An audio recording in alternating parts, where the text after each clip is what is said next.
Devendra Devde. I am from section A5. I am pursuing computer science from Ramdev Baba University. Today's my presentation topic is Stern-Gerlach experiment. So let's start. So introduction. Stern-Gerlach experiment is one of the most important experiment in quantum mechanics. It experiment was introduced in 1922, which proves the existence of spin of electron. Experiment was carried using silver atoms, silver also termed as Ag. According to the Schrödinger's wave theory, if a atom have L angular momentum, if a atom have angular momentum L, then the beam will split into 2 L plus 1 components. Let's say atom has L equals to 1, therefore the split will be 2 into L plus 1, which is equals to 3. So according to this, silver atom at its ground state L equals to 1, which means beam will be at 1 point. It was according to the Schrödinger wave theory. But according to the Stern-Gerlach experiment, it was proved that beam of silver atom were split into the two components. So to resolve it, it was considered that an electron of an atom, the electron of atom has two types of momentum, like spin angular momentum and orbital angular momentum. Like let's say the atom revolves around its nucleus, also it revolves around itself around its orbit. So this is the prime example. Then so let's see experimental setup. The experimental setup is so simple. It contains a oven which stores the silver atom. It passes through the beam collimators, which makes the atoms straight in one direction to this screen, or we can say it glass plate. It goes through the magnets, which has a non-uniform magnetic field. Here is mentioned that shaped magnets create an inhomogeneous means non-magnetic or non-magnetic uniform field. This is the simple experimental setup. From here silver atoms go inside, and here we can see it's split into two components. One is spin up atoms, another is spin down atoms. Okay. Next, here we can see some explanation. If a beam of silver atom passes through an inhomogeneous or non-uniform magnetic field along the z direction, it is expected that, according to the classical quantum theory, that the band will be in symmetric direction, that is z equals to 0. And another one is, as I explained you earlier, that according to the Schrödinger's wave theory, however, the atoms were in the ground state, which is L equals to 0, and there would be the only one spot on the screen. It was stated by Schrödinger's wave theory. But when the Stern-Gerlach experiment was performed, it was according to this, the prediction of neither classical nor the Schrödinger wave theory was true. Instead, it splits into two distinct components, which is shown in the figure also.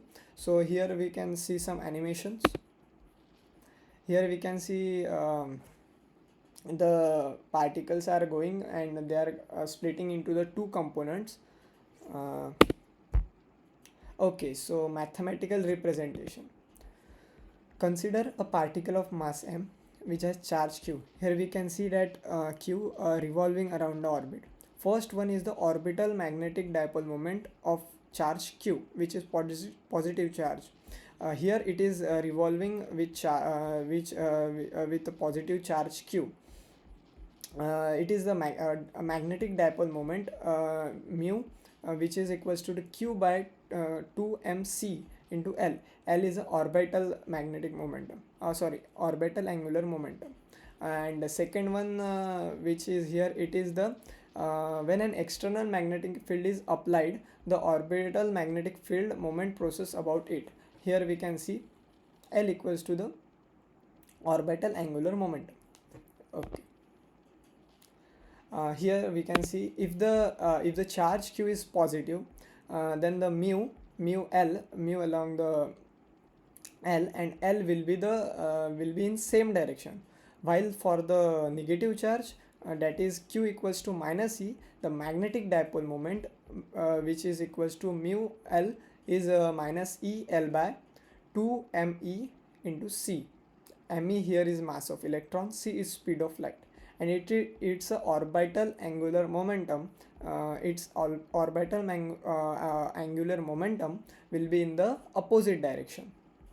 Similarly, if we follow along the z components, the magnetic moment will be, it is mu z equals to q by 2m Lz, orbital angular momentum Lz along z component. If we see for an electron, it is equals to mu z equals to minus e by 2me L. It is in vector form. Then if an electron is an eigenstate, it is very important, eigenstate of orbital angular momentum, then mu Lz equals to minus e by 2me into h curve or h cross. So here is mh cross is a eigenvalue of orbital angular momentum along z, and here mu b is Bohr magneton, it is eh cross 2me. So after putting the value, we get mu b ml. Here you can see that. So for particular value of L, we will get 2L plus 1 value of ml, that is minus L to L. Okay. Then for spin magneton, previously we see for the orbital angular momentum, and here we are seeing for the spin magnetic momentum, that is S. From the that previous slide we saw that the mu's what we can say, the mathematical calculation here for the spin angular momentum, that is mu s equals to minus gs e by 2mc into s, that is spin angular momentum. So here gs is the gyrometric ratio, which is approximately equals to 2. So let's see along the z component of magnetic dipole moment, that will be the mu s z equals to minus gs e by 2m into sz, for where if the electron is an eigenstate of an sz, then the mu z equals to minus gs ub mu b into ms, that is spin magnetic quantum number, and where e h by 2 me equals to mu b, Bohr magneton, as I just explained. It is similar to the previous one, and for particular value of s at its spin magnetic momentum, we will get 2s plus 1 values of m from m equals to minus s to s. So therefore we get that there are two types of angular momentum. One is spin angular momentum, or second one orbital angular momentum. Spin angular momentum is due to the intrinsic motion of particle, which is denoted by quantum number s, while the orbital angular momentum is due to the particle of orbital motion of particle, which is denoted by m. Thus all the angular momentum, total angular momentum is equals to the j equals to ls, and its projection among z axis, that is mj, which can be takes values from minus j to z to plus j. At the temperature of oven, as experimentally in this experiment we see that silver atoms are in oven. So the silver atoms were at ground state, which is s2 as per the electronic configuration of the silver. Here L equals to 0, while the J equals to S equals to spin momentum equals to 1 by 2. So 2J plus 1, so J value is 1 by 2, so it is 1, and 1 plus 1 it's 2. Then in Gerlach experiment, the silver atom has orbital angular momentum to be 0, that is L equals to 0, but the spin angular momentum will be J equals to L minus S to L plus 1, that is nothing but minus half to half, means minus 1 by 2 to 1 by 2. Here clearly it is given that silver atom has orbital angular momentum to be 0, but the spin angular momentum, which is L, equals to 0. Hence here we get that there are two traces on the screen. They are divided in two components. Here are some merits and demerits of the experiment. First one was the evidence of quantum spin, as it gives the spin nature of the electron of the atom. Then the supports the classical quantum theory. It contributes in quantum theory in many bigger ways, as well as foundation for spin based technology. Spin based technology, we can say MRIs and other instruments, as well as a discovery of space quantization. Space quantization shows that the atomic scale magnetic moment align only in the certain discrete direction.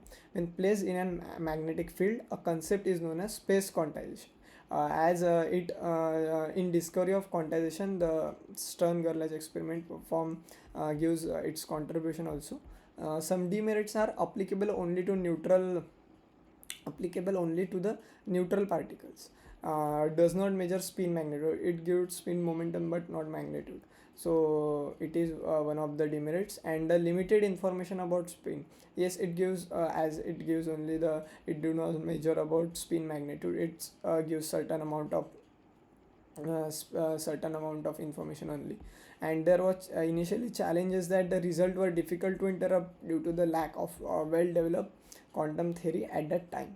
One reason is that applicable only to neutral particle, because maybe I think it is due to the appliance of the Lorentz force. It is the one reason that it is only applicable to the neutral for particles, not for other particles. So moving towards conclusion, it demonstrates that the atomic angular momentum is quantized. It provides the experimental evidence for existence of spin, as we see. It shows the discrete deflection in the magnetic field are not continuous. Confirm the concept of space quantization. I just explained it. It marked a shift key for classical to quantum physics. It led to groundwork for technologies like MRI and quantum computing, highlighted the limitations of classical physics in explaining atomic behavior. These are the some conclusion we get. Show discrete deflection. Discrete deflection means fixed deflection, like 30 45 60 means it was the fix, not it was the fix means accurate, or we can say discrete deflection. So uh, thank you everyone for your time and patience. I hope you like this video, and I also special thank to our professor, Mr. Belsere sir, for supporting me. Thank you everyone.